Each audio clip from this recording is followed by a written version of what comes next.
Hello there, lovely people. It's Alex from Nintendo Life here with Felix. We're doing another Switch 2 video.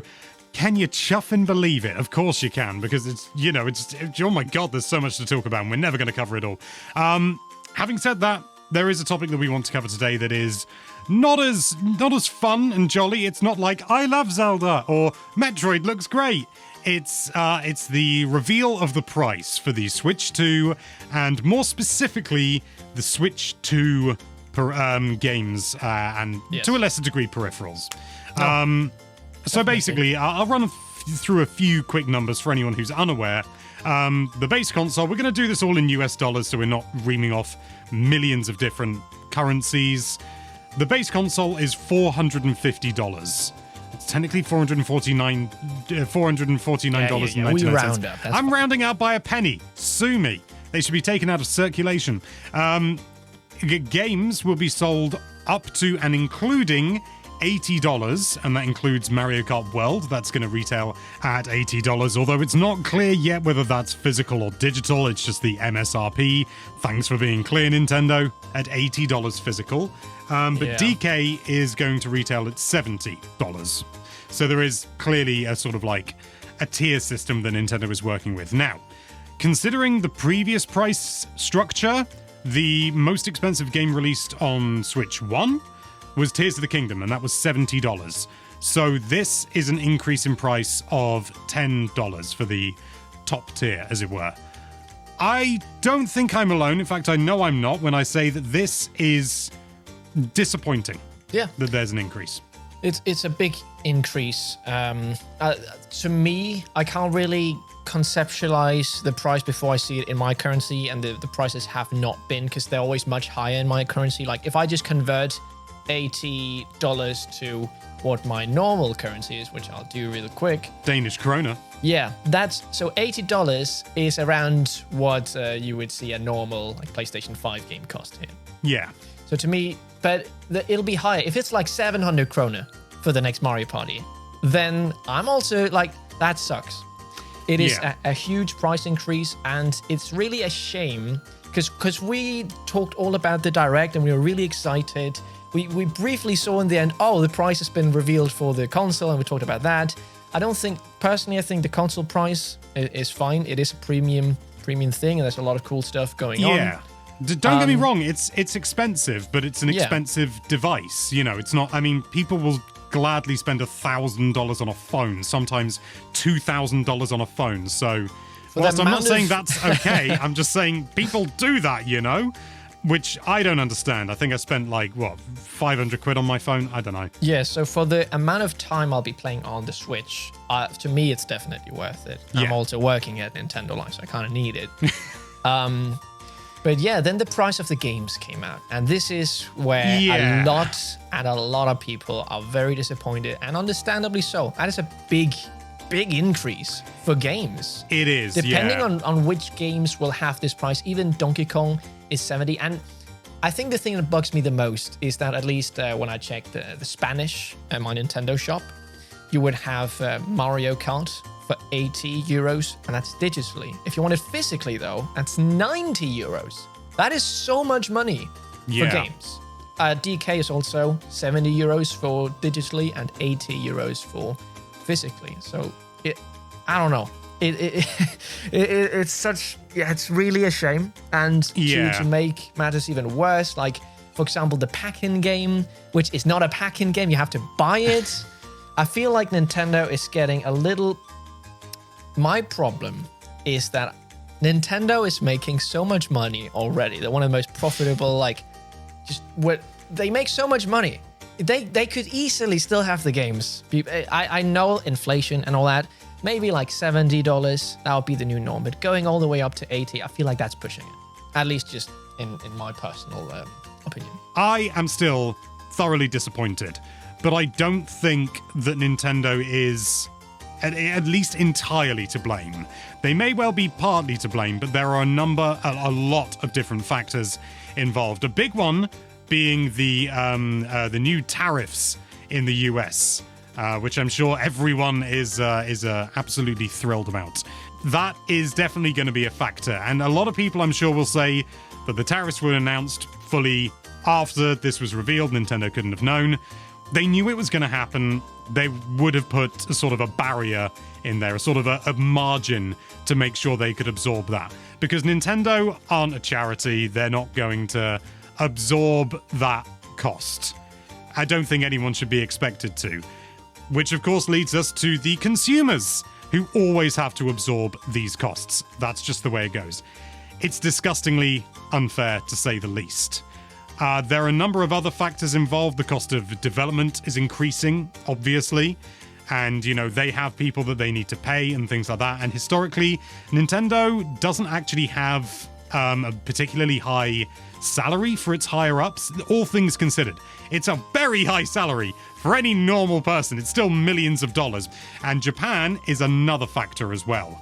The yen is currently really weak. Really weak. And you could reasonably assume, therefore, that they could charge less. And indeed, you could, some people may already be in the comments saying, well, if it's, you know, the tariffs are in the US, why are they charging Europe? And that's a fair point. You brought that up, Felix, when we discussed this earlier.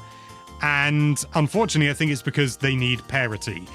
It would go down, it's gone down badly, don't get me wrong, but I think it would have gone down even worse if they said it's $80 in the US, and in Europe, it's, you know, sort of, 60 euros or something like that. That would go down like a bag of hot sick, cold I feel like sick. they would lose the US then, if that's the way they... And it's too big, too important a market for them. And yeah. Then it just sucks for us here in Europe. It really does. It really does. And I'm not remotely happy for this. And I don't want to come across as an apologist. I just want to try and explain how many factors are involved in doing all this. And is it possible that Nintendo could have charged less? Probably. I don't know. I don't know the margins that they're dealing with. But this is the reality we've been dealt. It's a crap hand. It really is. And in Japan, it's also a lot cheaper, right? Since the yen. Well, yeah.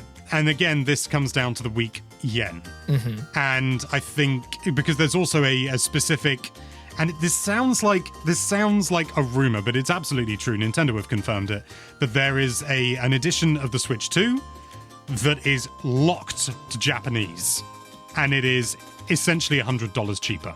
It's being sold for substantially less, or notably less rather than substantially, compared to other markets. But if you get one of those, you can only play games in Japanese. You have to have a Japanese account. It's a very locked down system. And I think this is basically because Japan is also a big, big market for Nintendo. They don't want to lose it. It's their home territory. And you cannot expect people to pay, I think, 70,000 yen for a Switch 2 is the base price. And you can still buy that in Japan. You can still buy that. But that's a lot of money. Do you know if that's still expensive, like in Japan standards? Well, this is a difficult thing to express because you can convert it to dollars. You can convert it to any currency. That doesn't give you an idea of the cost of living in a country. It's a messy, complicated thing. I'm not an economist, but I was in Japan recently, as you know, Felix.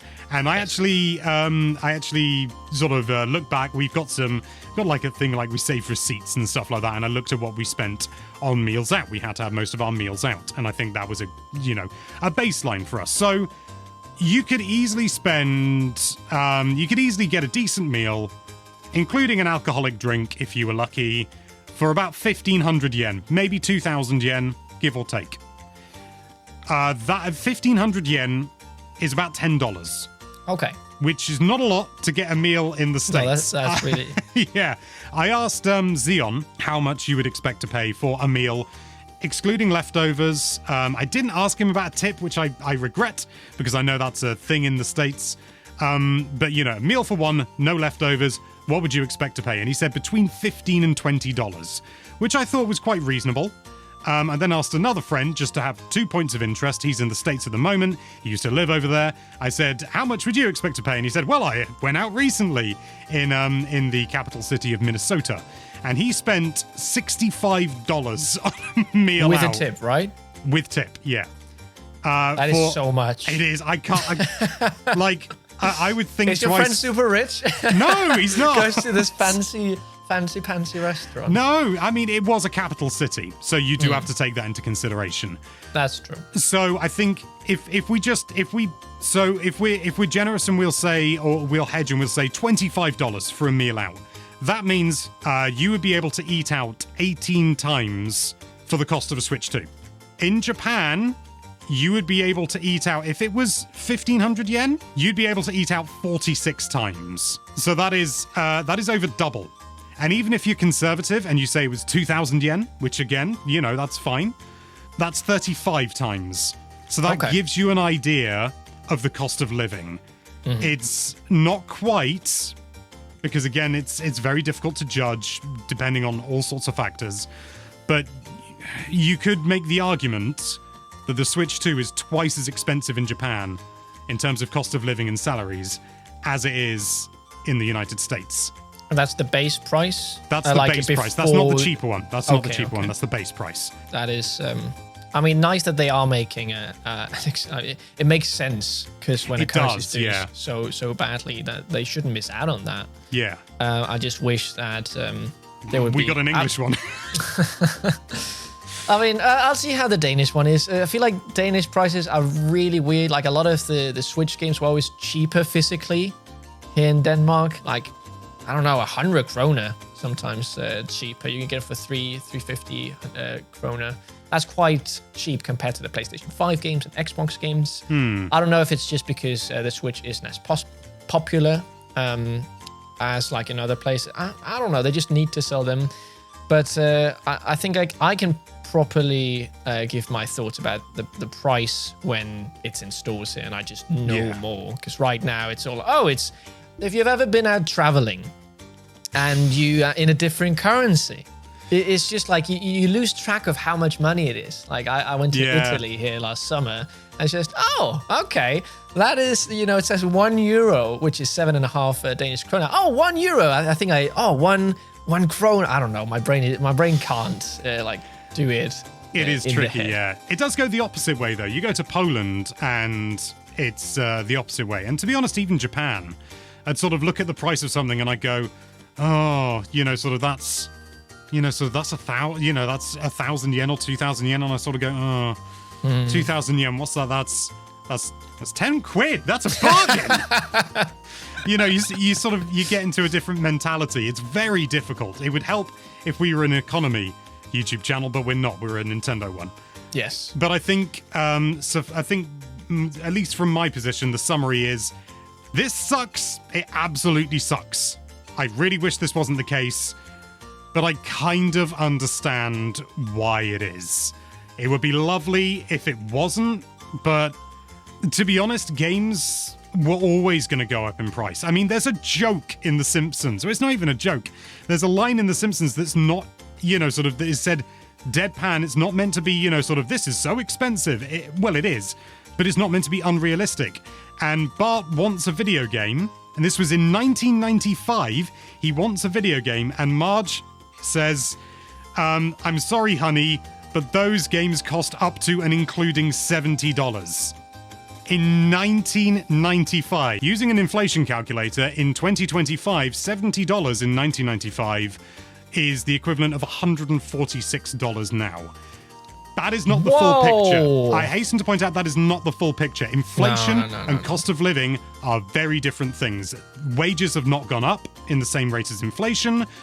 I'm not saying, hey, you should feel lucky. Back in my day, I paid £60 for Donkey Kong 64, which I absolutely did. And that's about £100 nowadays, probably a bit more. Games, I wish we weren't having this conversation. I think that's how I feel. I wish we weren't having this conversation. Yeah. I think it would have also to me, Nintendo not showing the prices in the Direct showcased that they were not proud of it. Like, they're not comfortable. They knew people would have an outrage. But I still don't like that they kept it out of the Direct. It leaves a sour taste in my mouth. They're like, oh no, we'll do it later, because then less people will know about it. Yeah. When it's actually really, really important to be able to judge if you want to buy this. I think, to me, it's the price of the game. If it was 70, I could live with that. Yeah. But it going all the way, at least in Europe, all the way up to 90 euros, that is a tough pill to swallow. It is. And we'll have to see if it affects Nintendo in any way. I'm sure more people, like I am probably going to buy less games because I'm probably going to, when I get Mario Kart World, I'm just going to stick with that for a very long time because that's a very expensive thing. But I will also say Mario Kart does look to have an insanely amount of like just characters, stages, all that. You are getting a lot, but still. And that is another argument as well. You could argue that there's no more you buy a big game, like a big Switch game, like Mario Kart World or something. If you played that for 100 hours, that's incredible value for money. Mm-hmm. But that's an argument. That not an argument. That's a debate for another time. It's a discussion for another time. Yeah. Because then you got to take all other factors into account. Suffice it to say, the price has gone up. Bad. Price go up, bad. Understandable, I would say. That doesn't make it any easier to swallow, though. But who knows? Like, this is recommended retail price, or MSRP, whatever that means. I've never understood. In the UK, it's RRP. Recommended retail price and what things are actually sold at is not always the same thing. In the UK, you'd be a fool to pay £60, which is often the RRP for a Switch game, for a game at launch. They're usually about 40, 45. Honestly. Okay. It depends on the game, that's obviously. Actually quite, it's good to know. And I guess I'm personally excited to see how all this goes down. Are they going to lose a lot of sales, and do they have to put down the price? I mean, the only way people can vote is with their wallet. If you don't buy the games, that's the only way they can put down the price. But how big Nintendo is, I have a hard time. Like, there's so many people just going to buy it, right? I mean, well, we did run a poll on our community tab in preparation for this video, which I forgot about until just now. Asking, and it was just a straight question. I didn't want to preload or anything like that or prime anyone. It was just, so now you've seen it, will you be buying a Switch 2? And the choices were 4. There was day 1, sir or madam. 2 was this year definitely. 3, I'll probably wait a few years. And 4, not this time, bub. And the result of that was 6% said not this time, bub. 26% said I'll probably wait a few years. So that means that this year and day 1, sir or madam, which I think, if you combine them, that is 68% of people that follow Nintendo Life, at least, or at least voted in the poll, which I'm well aware is not, sort of like a reasonable cross-section of the entire demographic of the world. That is, these are Nintendo fans. It's always going to be weighted on that side. But even then, the number of comments we've been seeing, it seems that the reality and the comments under this poll are all like, I'm not buying it, it's too expensive. And I get it. I do empathize. I fully empathize. But apparently only 6% of people feel that way. Comments can skew perception. So the proof of the pudding will very much be in the sales figures. Yeah, I think this is going to affect most sales from casual people, because if the price is too high and you're not already a fan of it, why would you pay it? Yeah. Diehards are going to buy it no matter what, because they want to play the new Mario Kart. Nintendo has a grip on them. It has a grip on me. It's got a grip on me, I tell you that. It made a career out of the grip they've got on me. So yeah, let us know down in the comments below how, what do you think of these prices? Is it too much? Is it understandable? We'll just, I guess, a lot of negative stuff, which, Well, I'd love to hear your nuance in the comments. Have you got a nuanced take on it? Let us know with a comment down below. But for now, thank you so much for watching, and apologies again for such a sort of a downer of a video, but it needed addressing. It's important to talk about. Yeah. It is important because I'm so sad that we didn't get to talk about it in the chat yesterday, because we just hadn't seen it. We watched the direct and then we went straight in with the recording. We didn't have an opportunity before anyone calls us shills. They'll call us it anyway. It's fine. And be sure to check out nintendolife.com for all sorts of lovely Nintendo-related content. Thank you again for watching. Bye-bye.